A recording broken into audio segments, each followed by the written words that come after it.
please lead us in the pledge?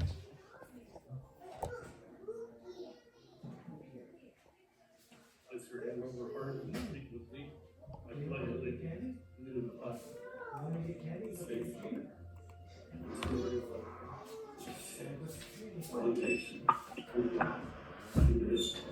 with liberty and justice for all. Thank you much. Madam Secretary, if we could have a roll call. Thank you, Mr. President. Division 6, Audrey Miller. Here. Division 5, Robert Paris. Here. Division 3, Jay Tremblay. Here. Division 2, Keith Dias. Here. Division 1, Drew Mercy. Division 7, Gary Van Dam. Here. Division 4, George Lane. Here. General Manager Newtson. Here. General Counsel Tilden Kim. Here. And Holly Hughes present. Thank you, Madam Secretary. And the next item is our voluntary roll call. We always like to hear those may be listening in that are unable to attend. So if anybody would like to identify themselves, we'd sure like to hear from you. Good evening, Jack Cephas, White Fence 3. Jack, welcome. We appreciate. I appreciate it too. George, this is John Eucastet, AV United Water Purveyors. Hey, John, welcome. It's always nice to hear. Same here. Ben, Roseman Community Service District. Yeah, welcome. Ron Chow, LA County Water West Division. Welcome. Okay, thank you. Mr. Chairman? Hi, this is Eileen Anderson. I'm a senior scientist with the Center for Biological Diversity, joining you for my first time tonight. Well, welcome. Thank you. We're glad to have you. And if you're able to, you might give your contact information or general manager. It's later today or at another time, right there. And we have Great, I'll do that. Thank you. Thank you. We have some special, guests attending, and we appreciate, seeing both of you. Well, really there's four, but I'm looking at the ladies right now. So, Rob may have something. Rob, could you talk? Thank you, Mr. Chairman. It's just an honor for me to recognize the chairman, president of the Palmdale Water District Board, Kathy McLaren, and the newest member of Palmdale Water District Board, who I had the great honor to swear in last night, Debbie Dino, and I believe Debbie's going to become our AVEK representative. So, Debbie, it's a real honor to have you here, and thank the two of you for being here tonight. Thank you and welcome. And we'll move on to item number 6, adoption of the agenda. Mr. President, I move to adopt the agenda. Okay, we have a second. Mr. President, I second that motion. We have a motion and a second. There's no further comments or questions. Madam Secretary, if we could have a roll call. Audrey Miller. Yes. Robert Paris. Yes. Jay Tremblay. Yes. Keith Dias. Yes. Drew Mercy. Yes. Gary Van Dam. Yes. George Lane. Yes, motion carried. So ordered. Moving right along, we'll move to consent calendar. We just have one item, our board meeting. So board meeting minutes of July 22nd. And if we've had a chance to review those, the motion would be in order. President, I'll move approval. We have a motion by Director Mercy. I'll make a second on that. We have a second. If there's no further questions or comments, Madam Secretary? Audrey Miller. Yes. Robert Paris. Yes. Jay Tremblay. Yes. Keith Dias. Yes. Drew Mercy. Yes. Gary Van Dam. Yes. George Lane. Yes, motion carried. Moving the next item, the Finance Committee. Excuse me, I think on the agenda that I downloaded, it showed that there was a public comment opportunity as well before these agenda items. Yes. Going to move it to the end, or? That's open. Excuse me, we passed that. Would you care to make any public comments? Yeah, I actually would if it's a good time. Yes, certainly. Okay, hold on just a second. So I'm here tonight to sort of give you an update on a project that I've been working on actually for a number of decades which has to do with the Cadiz Corporation, which also for decades has attempted to gain approval for various schemes to extract and sell groundwater that supports the California's prized public lands in the Mojave Trails National Monument and the Mojave National Preserve. In addition to inflicting damage on public lands and wildlife, Cadiz's proposed groundwater overdraft, 25 times the natural recharge of the aquifer, would offer an unreliable, unsustainable water supply to communities. During President Trump's first administration, the Bureau of Land Management granted a similar right-of-way permit to the controversial project. That permit was subsequently scrapped when a federal court ruled that the Trump administration has fast-tracked the project without requiring tribal consultation or review of groundwater pumping impacts. This June, the Trump administration also announced a plan to sign an agreement aimed at helping Cadiz sell the scarce California desert water to other states. Following this announcement, Cadiz entered into a memorandum of understanding with an out-of-state utility company to market the water to Arizona off-takers. So despite the Trump administration attempts to bolster the company, it still faces significant opposition in California through prior legislation that was signed into law. So my point for being here is just to give you sort of an update on what's going on with the Cadiz Corporation and to let you know the latest information that's happening there. I know that it doesn't affect AVEK's operations, but I did want to at least give you an update on that. And I'd be happy to try to answer any questions if you have any. Well, we appreciate those comments, and AVEK has taken no position in support of Cadiz. We did sign a letter of cooperation, very non-committal to do anything, but they've never got back, and there's no discussion being done. And we've had some speakers before regarding the Cadiz. Is AVEK's name coming up somewhere that it's drawing attention? Not directly that I've heard of recently, but it had been a while since we, I checked, that we'd checked in with groups like yours. So I just wanted to sort of give you an update on what was going on, particularly moving California water to Arizona. I'm going to ask our general manager if he could maybe just make some comments on her. Good evening. This is Mac Nixon, General Manager for AVEK. So as President Lane mentioned, AVEK entered into a MOU with Cadiz regarding possibility of doing an exchange of Cadiz water for state water project or wheel water through our system. So nothing has come to fruition with that concept or MOU that was entered into. It's probably been a couple years now.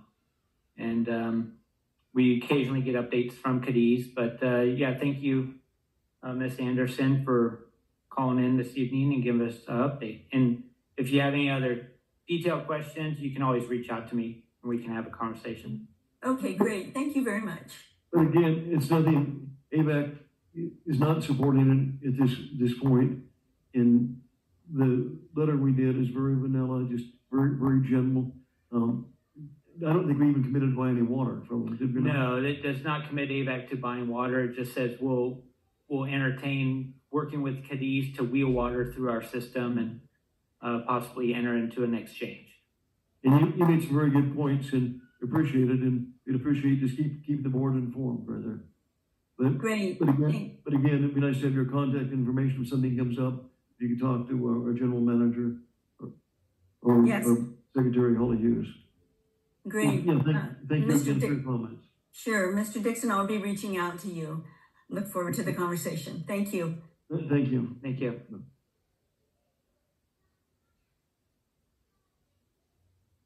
The Finance Committee, move on to item number 8.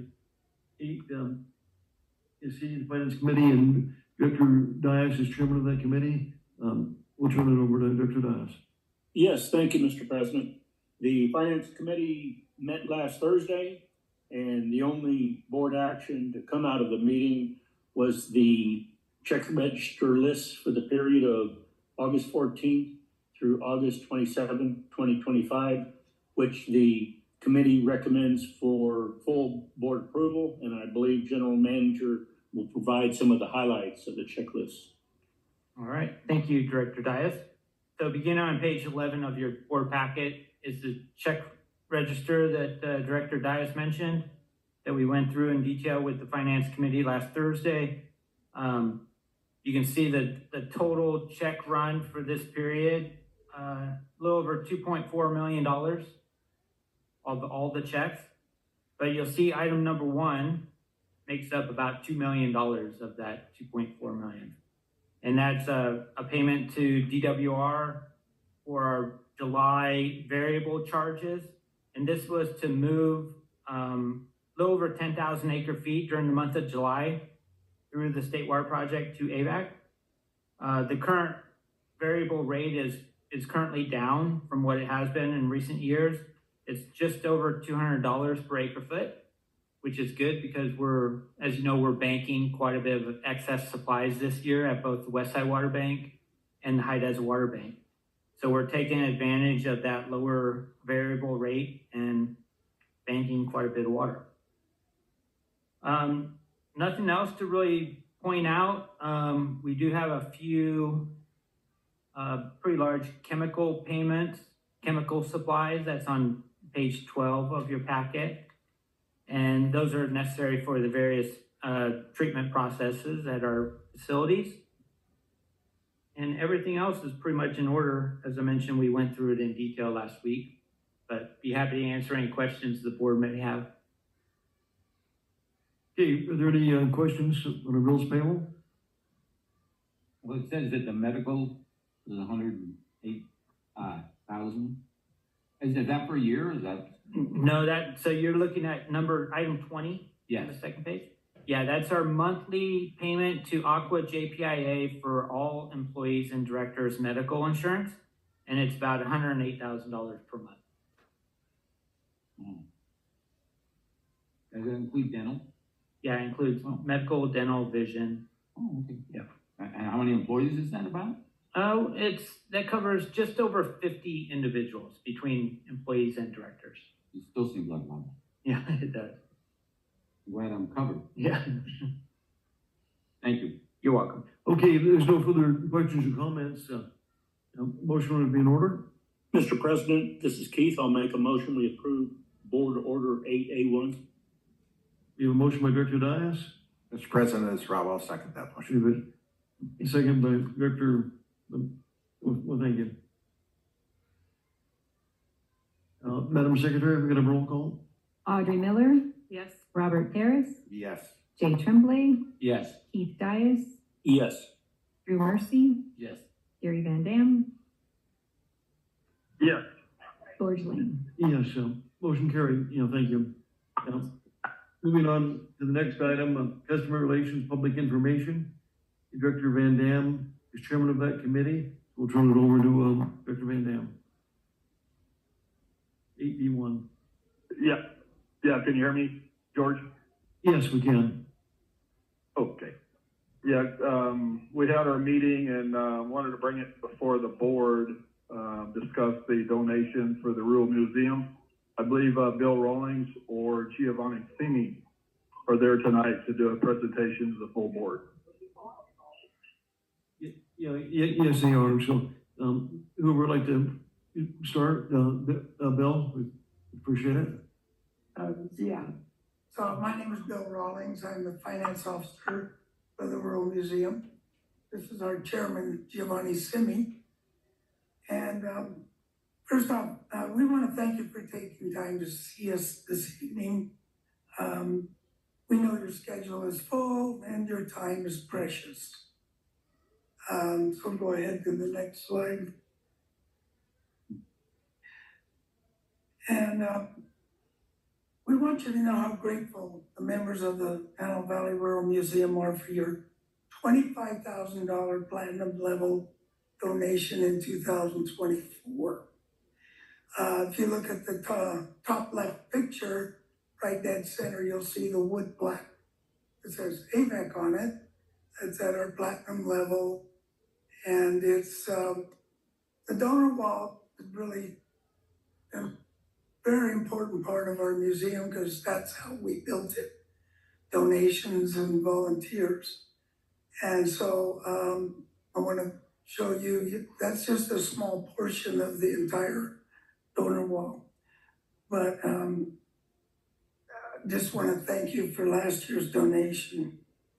And second, it does not seem proper to keep asking for help without offering something in return. So we would like to offer space inside our museum to showcase the history of AVEK and hopefully a comprehensive history of water use and development in the Antelope Valley. There are multiple options, as you can see in these pictures, the two lower pictures on the left side.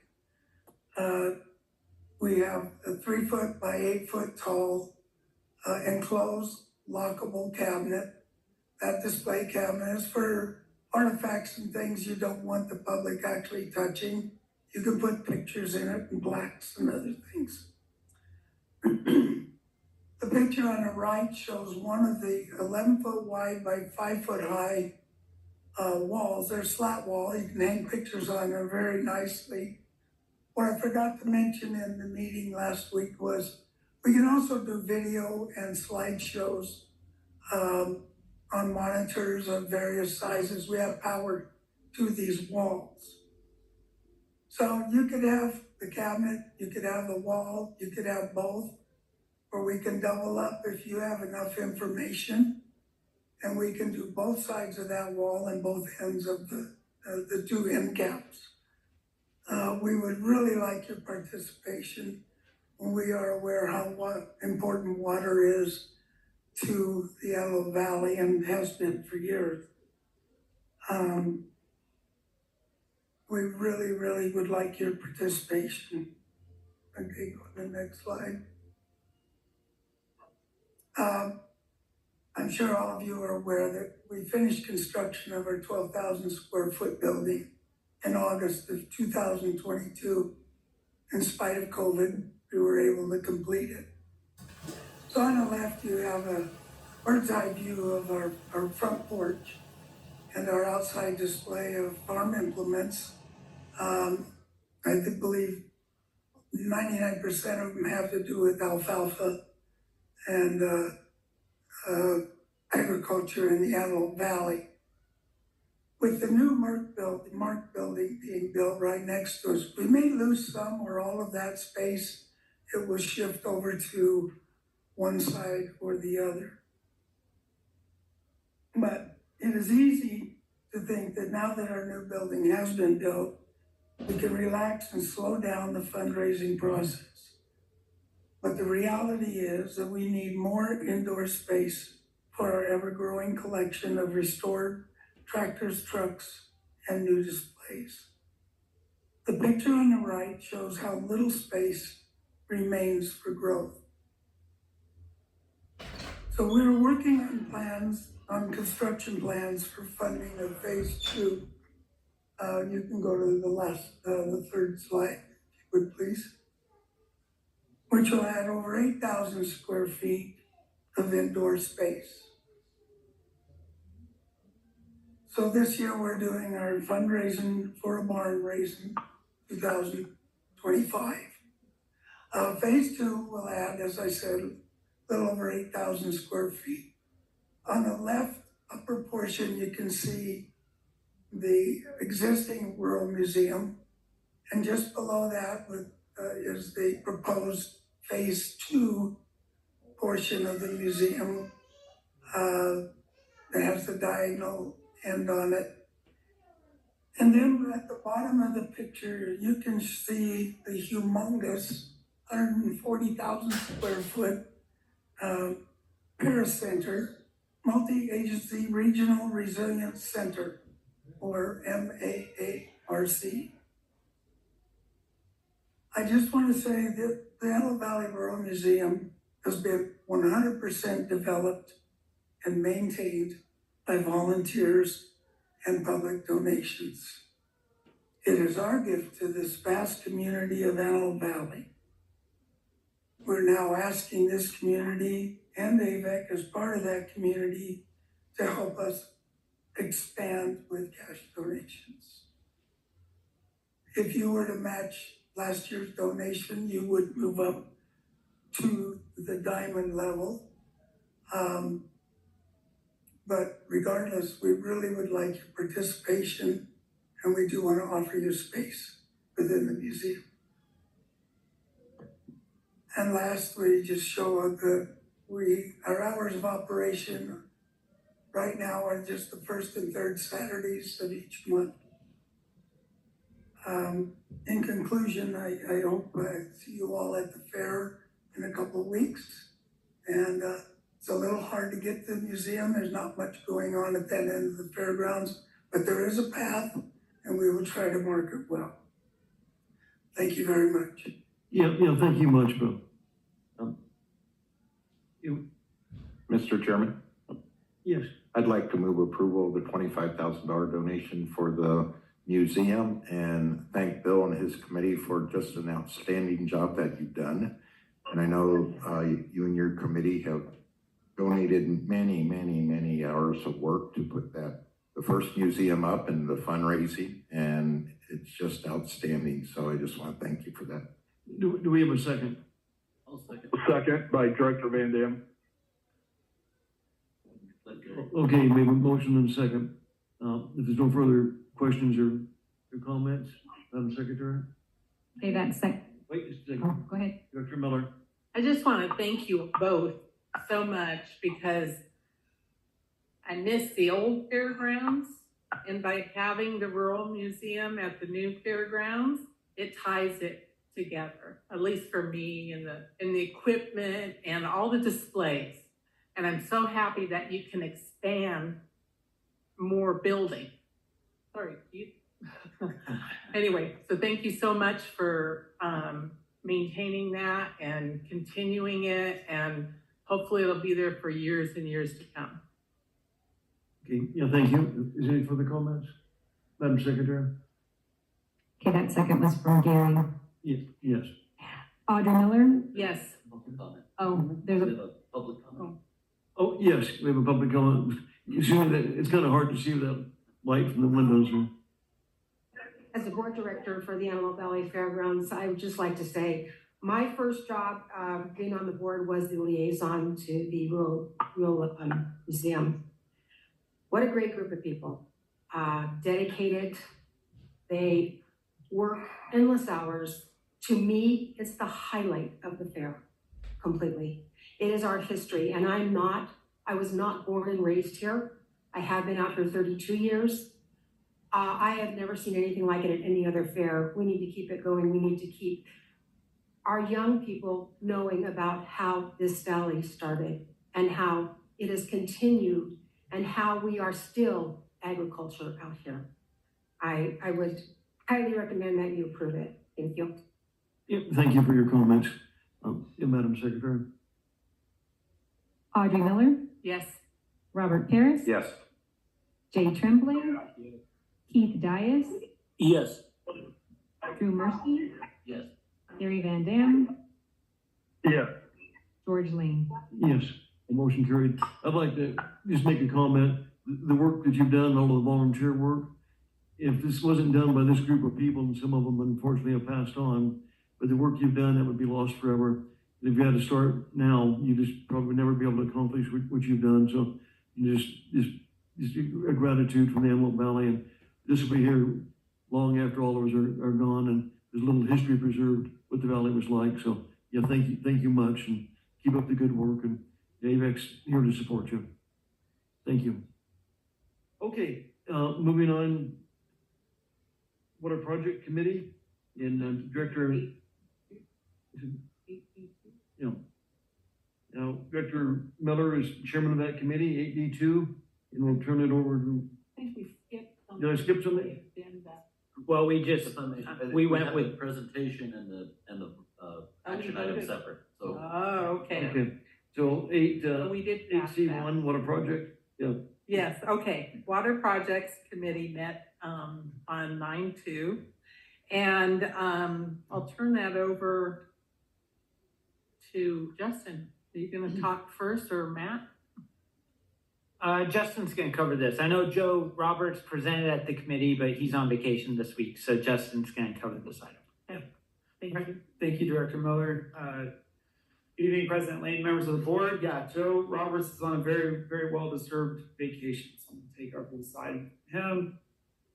Get to it. So, background, you probably remember 2 board meetings ago, John Bozigian came up for approval of the purchase of 2 42-inch valves. So those are agency furnished valves. They have been ordered, they are on site. And those go hand in hand with this project. So this portion of the project is for the actual excavation and installation of those 2 valves that we previously purchased.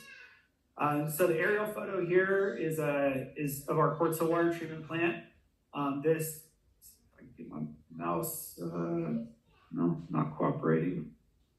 Anyway, so in the photo there, you see the big white circle. That's our Clearwell number 1. And you can see the stars, the yellow and the red are the influent and effluent valves, approximate locations of where they are for that clear well. So those are the 42-inch valves that we already purchased. Those valves do not seal, the reason we went and purchased them, but they are very, very deep. So one of them is about 23 feet deep, the other one's 16 feet deep, well beyond our means for excavation and replacement. So this project would be to hire a contractor to go in and actually do that excavation and replacement for us. Holly, if you'll move, or actually I've got control of the slide deck, I guess. There we go. So the scope of the project is, like I said, 16 to 24 feet of excavation. There's not much room to move over there. In the case of the effluent valve, it's about 14 feet away from the base of the tank. That's a buried tank, which is the reason why those valves are so deep. And then there's about 20 feet from the valve to the fence line that we have there on our property. So it's a pretty small area to work in, so not a lot of room for them to lay back a trench to get to those valves. So it's going to be very vertical shoring, very deep excavation. It includes removal and replacement of a 4-inch utility line that goes through there. That's kind of going to be in the contractor's way. They also have to work around a 48-inch potable water line that we have that brings water from Clearwell 2 over and connects in with the effluent of Clearwell 1. So, and then of course the installation of the 2 42-inch valves. So pretty tricky conditions to work in here. The schedule is 150 days. They've got a maximum shutdown of 48 hours for the valve replacement to get our customers all back into water. And it will affect this building as well. So we're having, and next door. So we're gonna have them do that on a weekend in early March so we don't disrupt folks' activities in both buildings. So we're giving them 48 hours ahead of time. They'll excavate everything out, get it all prepared, and then that 48-hour window will come in. They'll actually cut the valves out, put the new ones in, and weld it all up and get that back in service. So we placed this project out to bid beginning of August. We had a mandatory pre-bid meeting here. 3 contractors attended, and at the end of August, we opened bids. So we had 3 contractors. We received 2 bids on the project. WM Lyles was the 3rd that didn't provide a bid to us. They indicated that their most experienced foreman who would oversee a project like this is tied up and wouldn't be available for this, and they didn't have anybody else experienced in the area that they felt like they could provide a bid for this project. The other 2 bids came in relatively close. Pyramid Building and Engineering out of Hesperia came in at the low bid, $630,500. Blois Construction, who you probably remember did the turnout at High Desert Water Bank, was right behind him, just over $700,000. We did contact Pyramid's references. We haven't done work with them in the past, to my knowledge, so we contacted their references. All of those came back with very positive comments. We asked about very deep excavations, and they indicated they do have some experience with that. They've done work for Metropolitan Water District, and they said that they did a very good job for their projects as well. So they're based out of Hesperia. Most of their work has been kind of out in that area from what we could tell from their references. We did budget $500,000 for this project, which we thought was sufficient to cover this because we knew it was going to be pretty complicated. So we're a little bit over that. We came in just like $5,000 under on the actual purchase of the valves. But we are tracking our overall capital budget, and we'll make sure that everything with other projects coming in under, we stay within the overall capital budget for this year. With that, the Water Projects Committee and staff would recommend that the board authorize awarding the contract to Pyramid Building and Engineering for their low bid price of $630,500. What is the valve on top of that price? Yeah, the valves are on top of that. That's just for the contractor's work. And how much is the valves for about $65,000. Would it be not suitable, not practical to put a vault in there, so it could be reached? Yeah, probably when the plant was under construction, it would have been a smart thing to do, to put a valve that would, or a vault so we could get down in there. We did talk about potentially retrofitting a vault in there. It'd be very difficult and very expensive to do. The other valve has been good for about close to 50 years. Yeah, we would anticipate these are the same. I mean, we are going to implement an exercising program on our newer valves, so hopefully that extends the longevity of these as well. Okay. Is there any further questions or comments? Questions or comments from the board? Mr. President, I will move on 8C1. We have a motion for Director Miller. Do we have a second? I can second Jay, was it? I'll second We have a motion and a second. There's no further questions or comments, Madam Secretary? Audrey Miller, Yes. Robert Paris, Yes. Jay Tremblay, Yes. Keith Dias, Yes. Drew Marcy, Yes. Gary Van Dam, Yes. George Lane. Yes, the motion carried. So ordered. Yeah, thank you. Thank you. That's all we have. The next time we have to replace a valve, just remember, you could have put the vault in. Yeah. 50 years from now. I'll mention that to Joe. He might be the only one that might sit over there. Yep. Yeah, thank you. I'm gonna stick around because I think I have the next item. We'll move on to High Desert, Water Bank. And we have a report and update on that. And Victor Dias is chairman of that committee. Yes, thank you, Mr. President. The High Desert Water Bank and Water Bank Resources Committee met on August 22nd. And our only action item that came out of the meeting was the monthly update on the High Desert Water Bank project. And we, of course, recommend full board approval, but prior to that, I believe Justin Livesay will give the full board the same update. Thank you, Director Dias. Yeah, just a brief monthly update. You know, there's not too much going on in the project at the moment. Most of the construction's been wrapped up and we've yet to get out for additional construction. So just a short update. This slide, again, just goes through the project objectives, the goals of 70,000 acre feet of put and take within the bank and 280,000 acre feet of total storage. The key agreement principles are listed there. Our agreement term with Metropolitans through 2057. They pay all the capital and O&M costs of the project and get first priority right to use the project. AVEK gets second priority right to use the project and will be the long-term owner. We'll also receive that fee per acre foot return once it's in full operation. Currently, we are using our second priority right in the project. Metropolitan is not banking at the moment. So we are, for AVEK's benefit, we're banking about 200 acre feet per day. We started that at the beginning of August. So through the month of August, we delivered just over 5,100 acre feet to the bank. In September, for these first 9 days, we've done about 1,500 acre feet. So we've total storage for 2025 is about 6,650 acre feet. When you deduct the one-time 10% leave behind, we've done just under 6,000 acre feet recoverable in 2025. I put a table on here just to kind of track. I think it'd be helpful, of course, going forward into the future, but what the net recharge is for each individual year, as well as the cumulative balance for both AVEK and Metropolitan. So on the left-hand side, This starts back in 2017, which is when AVEK began the pilot project out there and banked some water for ourselves. So that's where the table begins. For Metropolitan, they delivered some water in 23 and 24. You see a small amount delivered there in 2025, and that just has to do with when EWR read the meter on December 31st, 2024, right before we shut off. So we actually delivered a little bit of water in 2024 that they didn't catch until January. But so Metropolitan has a recoverable balance of just over 45,000 acre feet in the bank.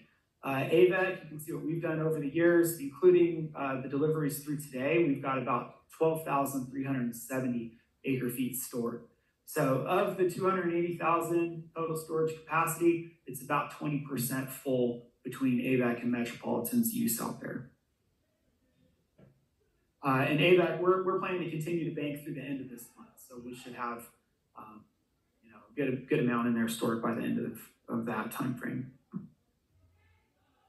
Getting into recent activity on the site, Stantec provided us with the 90% design package for our on-site electrical. We actually just provided comments back to them yesterday, I think we did. So they'll be working on incorporating those comments into their final deliverable. We also returned comments on the 4th drilling package, so the final 7 wells. They should be getting that turned around and back to us within the next couple of weeks. And their hydrogeological subconsultant, Montgomery & Associates, is working on the well completion reports for the recent 10 wells that were drilled out there. Southern California Edison is making good progress. They are on track with the substation and transmission line design. They're working through environmental reviews and any property acquisition or rights that they need to get to cross private properties to bring that transmission line. But from what we've been told from them, everything is on target and on track. So good news there. Not too much has changed on this budget slide. I shared this a couple months ago.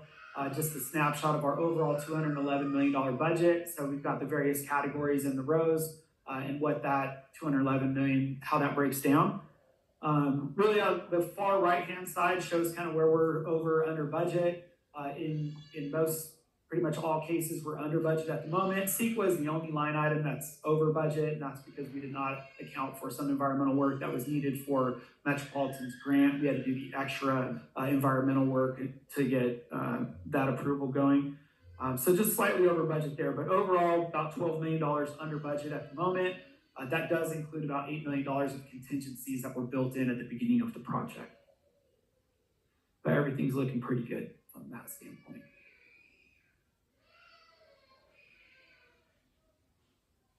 Moving into active contracts, this is also not changed. I've highlighted Bakersfield Well and Pump because that'll be falling off before the next update. We did authorize notice of completion for that, so that's been filed and their final payment will be going out towards the end of this month, and then we'll take that one off of the list. And again, that one came in just a little bit under budget due to the quantity adjustments that we made. But as far as percentage of contract paid versus percentage of work, everything is tracking on or under budget there. So that all is looking good as well. And as far as our capital program account, funds going in and out is working very well. We've got just over $5 million in that account right now. We don't have any outstanding invoices to Metropolitan right now. Not too much construction activity, which are usually the larger payments. So we're just working off the balance within that account right now. No construction activity to report on. Hopefully once we get some information back from Metropolitan, we can get our next drilling package out to bid. That'll probably be the next item. And speaking of Metropolitan, the environmental memo that we put together for compliance with their federal grant is in the hands of the U.S. Bureau of Reclamation. They're working with Metropolitan to get that final review and sign off. As soon as we have that, then we'll have the authorization to put our next construction packages out to bid. So waiting on that. Metropolitan's coordinating with them. They're supposed to get back to us on what that timeline looks like so that we can be prepared to get it out to bid. But it looks like where Stantec is at, Metropolitan will likely be the holdup on this. We'll be ready to go as soon as they'd like to do what? Give us the word. What's that? You said they want to hold or? No. Metropolitan's, they're doing some due diligence and working with the Bureau. they are gonna be the holdup, most likely on the next construction package. Stantec should be ready ahead of them. That's been going on for some time, is it not? Yeah, things don't move too quickly between Metropolitan and the federal government, so. We keep bugging them. They keep telling us they're giving us more information.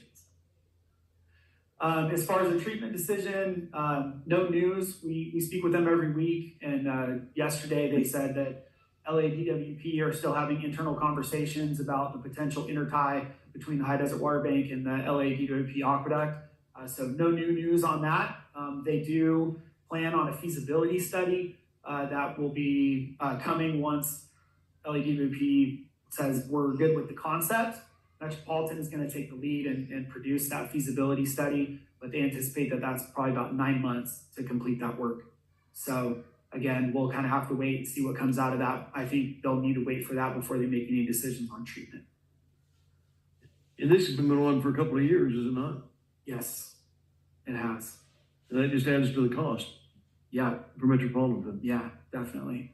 Yeah, definitely risks of inflation and other things with that. So I would say that's not the best management on their part. yeah, I would agree. George? Yeah, I just had a question of Justin. The interconnection, if it were to take place, where would that take place? So that would occur about maybe, was it 2 miles, maybe, or 1.5 miles? Yeah, it's about 2 miles east of 280th. Yeah. So it's about 260th. And the interconnection would tie in the High Desert Water Bank to the LA DWP aqueduct. Correct. Yeah. LA Aqueduct number 1. As you know, there's 2 barrels that run through the valley. It's the older pipeline that's to the west. And then that would, if that were approved and agreed on by the 2 agencies, then they wouldn't need any treatment for that water, right? Correct. Which would save them multi-millions. Yeah, I mean, long-term operation and maintenance costs associated with the treatment facility for sure. Right, and it'd be great to see LADWP and Met work together in our valley, which could open up some possibilities for our entire valley. Yeah. It also solves the challenge that Metropolitan has in getting the recovered bank water to the west end of their service area. Because as the High Desert Water Bank was originally planned, it was going to pump directly into the East Branch, which would go to Silverwood. So using the LA Aqueduct system, they would get water to their San Fernando Valley, which would provide reliability for Met's customers that are to the west, like Las Virgenes and others. Would the interconnect work both ways? So LADWP could potentially bank water in the High Desert Water Bank? Physically it probably could. Yeah. Is that anything that would be feasible? Because their pressure, Metropolitan is gonna have to pump the return water into the LA Aqueduct to overcome the pressure that's in that pipeline. So what type of pressures are in that pipeline? it's not much there as it crosses through the valley. It's not significant. That's gravity fed through the valley, isn't it? Yeah, but it's still under pressure in the pipeline. Right, understood. Could open up great possibilities. Yeah, it could if those 2 big agencies work together and Okay, Justin, is that good your report? That's all, yeah, no action items for Okay, is there any questions or comments Very good for Justin? Thank you. Thank you. yeah. All right. Okay, thank you, Justin. Thank you, Mike. Yep. Good job, Justin. That brings us down to item number 9, General Manager's Report. We'll turn it over for General. All right, thank you, Mr. President. Got a couple slides and then I'll turn it over to Peter, our Assistant GM. So just an update on our 2025 customer deliveries. You've seen this chart before, but it's good to show where we're tracking with our monthly deliveries. So the red line in the top chart shows what we estimated at the beginning of the year, and that's based on historical information. So you can see we're a little lower in the months of January and February, but then like April, we exceeded our estimated deliveries for that month. May and June tracked pretty close. July was a little bit higher. you can see August, we have our actual numbers. It was about 900 acre feet less than what we projected. And a lot of this is due to, it was a little cooler August than what we've seen historically. I know we had a few days and maybe a week of warm weather, but overall August was a little cooler than what we've seen. So it was about, like I said, 900 acre feet less than what we estimated. So we'll see how the remaining 4 months line up, or the actuals are based on our estimates. But then down below in the table, you can see the actual deliveries from each of the various facilities. They're listed on the left-hand column. Current flows, top left chart shows our treatment plant facilities. Quartzville is currently flowing about 30 million gallons per day. It's rated for 90 million gallons a day, so we have plenty of excess capacity there. Roseman water treatment plant is off. It's currently being fed from the Westside Water Bank. Eastside water treatment plant is flowing about 3 million gallons per day. It's rated for 10 million gallons per day. And Acton is being supplied by our good friends at Palmdale. About 3 million gallons a day is flowing into that system, and it's rated for about 4 million gallons per day. The bottom left shows what we're recovering from our various water banking facilities. So right now we are operating Westside Water Bank recovery, total of 6 million gallons per day. 5 of that is going to the north, about 1 million going through 80th and H to LA County Waterworks. And then Bench Ranch is flowing about 1.7 million gallons per day. Top right, Justin hit on this. We're currently banking at the Westside Water Bank and High Desert Water Bank. Each of those facilities were flowing about 100 CFS, which equates to about 200 acre feet at each facility. So 400 acre feet total is being banked here in the valley. So pretty significant amount of flow treatment, or for water banking. I have a question, Matt. Are we starting, is water starting to price people out, letting yards go? And is that a trend where we're going to see less, or do you think, I know new construction that's going to increase a little bit, but regardless, if you take the existing construction, it appears more yards are let go year after year. Yeah, I think what we saw, I'll go back to this chart here. You can see for the first 7 months of this year, we were tracking pretty close to what we've seen historically. August, that was kind of a one-off. I think it was a little cooler, but also the county this year is pumping more groundwater than they have historically. So if you pay attention to the Water Master annual report, LA County Waterworks is getting a lot of carryover water backed up in their accounting. So they're trying to use more of that groundwater, and we're probably seeing some of that this year. So I don't think the price is attributed to the lower demand that we're seeing. I think our lower demand is attributed to the county using more groundwater this year.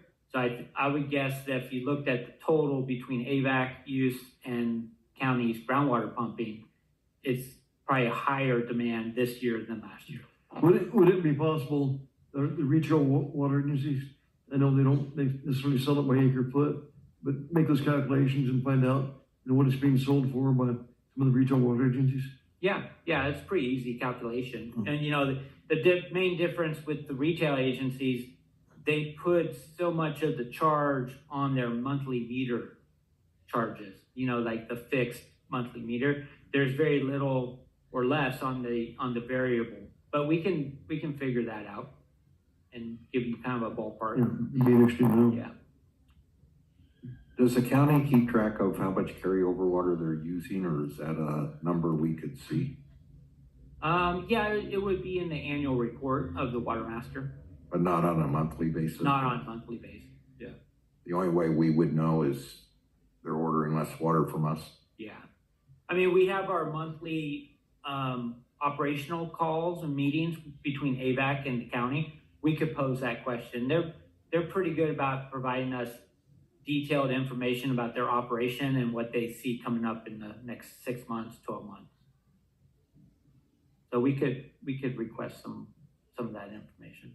Would the county be able to run on just carryover water for any length of time, or do they need the interconnections with us and our table A? No, they need to supplement, especially in the summer higher demands, they need imported water.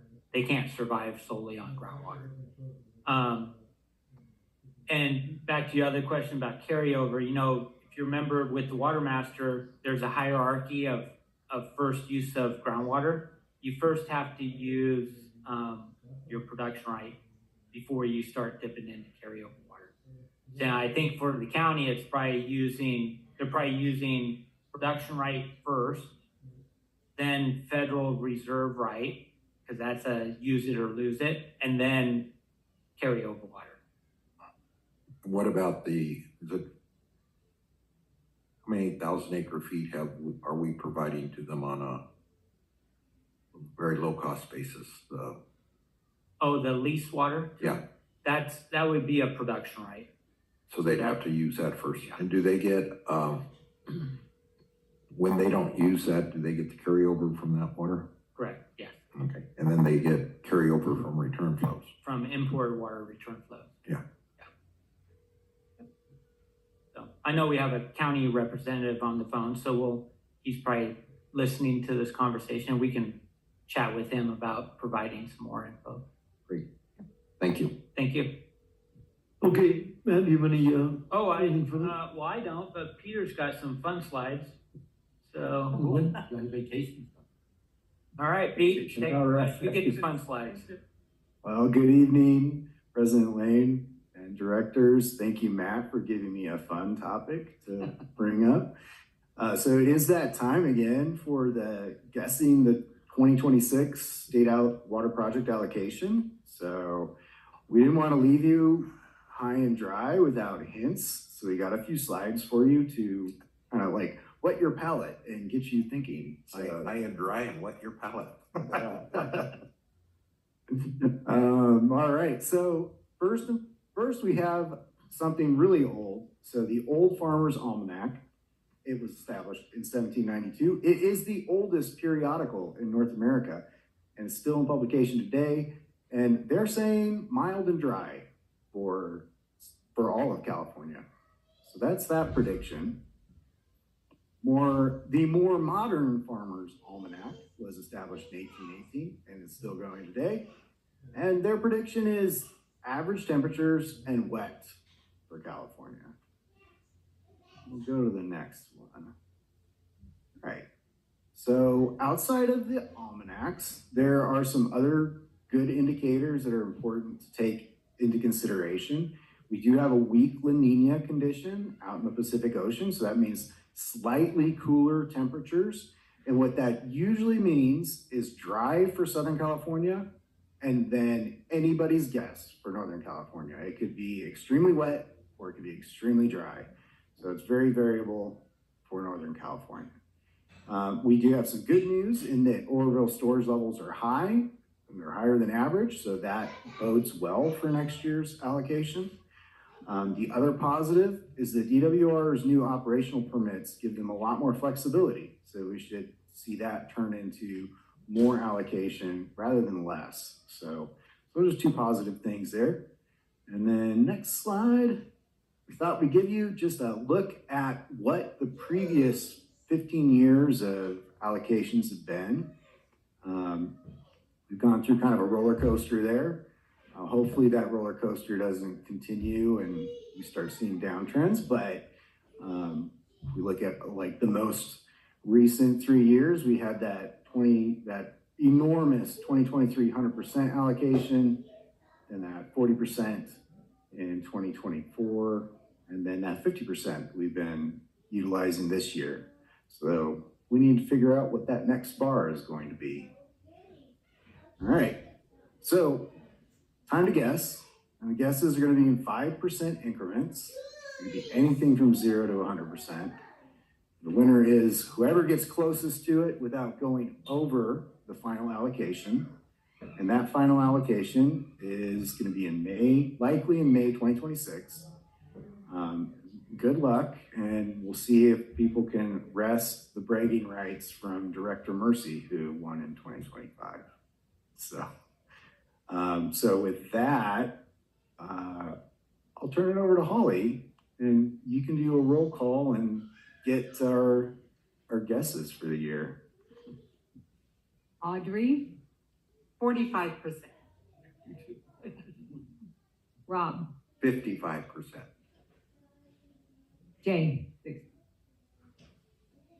Keith, Has anyone said 40 yet? no, I'll take 40.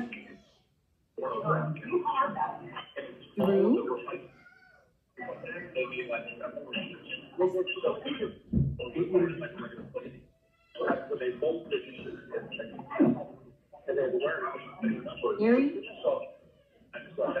35%. and George. 60%. Jay has 60. 65. Oh my God.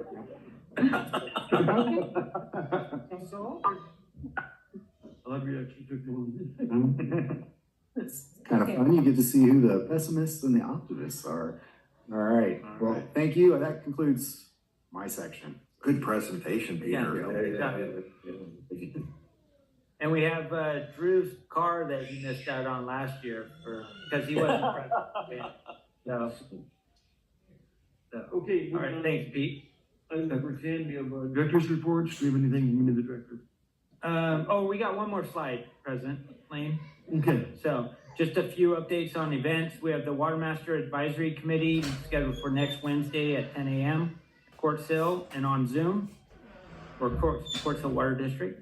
We have the BizFed Water Resiliency Summit in Whittier. I know we have a few directors scheduled to go. Directors Miller, Mercy, and Tremblay, I think. The Water Master Board meeting is on the 24th here at AVEK and on Zoom. And then we have the WEF Water Summit in Sacramento at the end of the month. And I think Director Parrish is scheduled for that.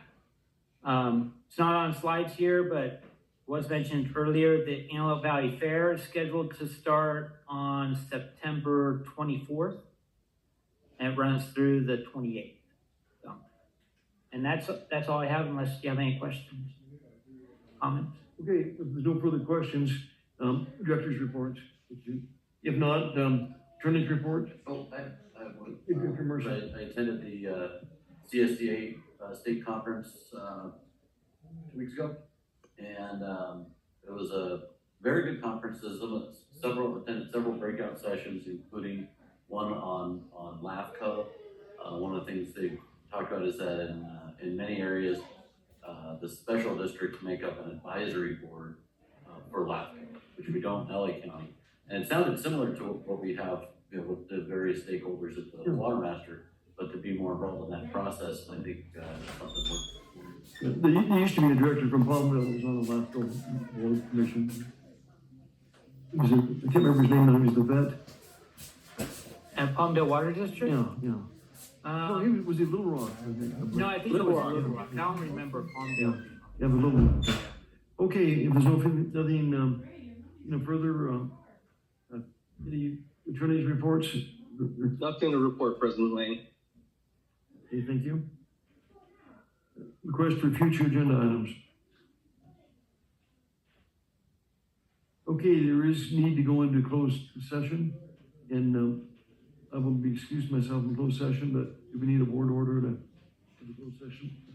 Mr. President, I move we go into closed session. Director Parrish? I'll second. Director Miller? Madam Secretary? Audrey Miller, Yes. Robert Parrish, Yes. Jay Tremblay, Yes. Keith Dias, Yes. Drew Mercy, Yes. Gary Van Dam, Yes. George Lane. Abstain. In closed session, I'm gonna take a 5-minute break. Okay, great. Okay.